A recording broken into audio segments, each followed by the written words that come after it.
So how do you become an RN? First off, if you are in high school now, here are some things that you need to do. You need to make sure that you take college prep courses. This would include your maths, your sciences, your chemistries, all of those things. We would prefer that you would have a foreign language, preferably 4 years. Foreign language is very important, and as a nurse, nowadays you need to be bilingual. You need to focus on anatomy, physiology, chemistry. You need to focus on algebra, pre-calculus, calculus, statistics, psychology, and definitely English and communication. So that's the basic thing that you need for high school. You also need to make sure that you have a GPA of 3.0 or higher, because depending on where you'd like to go, nursing programs and nursing institutions are very competitive. So the higher the GPA, the better.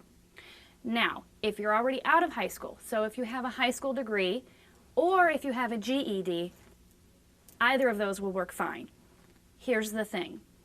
What you need to do is make sure that you research which nursing facility you'd like to go to.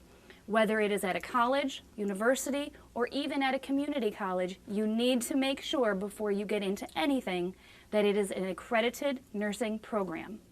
In order to find that out, you need to do extensive research. What you also need to make sure is that you've taken your SATs and your ACTs. Now these scores, if you are going to a competitive school, those are going to be what's going to make or break you when you get into a program. Now, everyone joining into a new college will have to take a college entrance exam, and this is required by all colleges and universities. That's where they're going to place you, and then therefore, once you are there, you can go ahead and start your courses.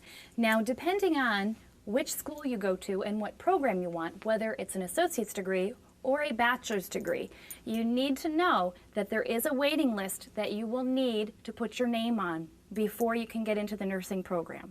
So this means that once you're enrolled in a college or institution, they're going to put your name on a waiting list, and this varies by state. So you need to make sure whichever state that you're attending with that college, you need to know how long the waiting list is, and it may vary from a year to even 2 years. Now, once your name is on the waiting list, that is when you want to get your prerequisite courses completed. Now, for the associate's degree program, and like I said, it's going to take about 2 years to complete this. However, it's going to take about 1.5 years of prerequisite coursework in order for you to get into the nursing program. So once you have your prerequisite classes completed, then once you're enrolled, you can go ahead and start your core courses for your nursing program. Now, once that happens, you will have theory work and you will also have clinical work. This also applies for the bachelor's degree program. Once you're done with your prerequisite courses, you will then be able to take your curriculum courses for that nursing program. You always want to make sure that you read the fine lines before you decide to enroll in the program. And this just makes sure that you know that you're on track. You always want to have an academic advisor that's working with you just to make sure that the credits that you've taken, especially if you've taken at another institution, will count for credit towards your degree. It is very important that you take your NCLEXRN exam shortly after graduation, because all of the knowledge that you have learned will be new and fresh. The longer you wait, it may be harder to pass your exam. After you take your exam, it may take between 2 to 4 weeks before you get results. If you do not pass your exam the first time, there is a wait time between 45 and 90 days, but that depends on each state. Once you get your RN license, you will be required to renew your license every 2 years. This is Andrea Graziano, and I want to say thank you for listening and good luck.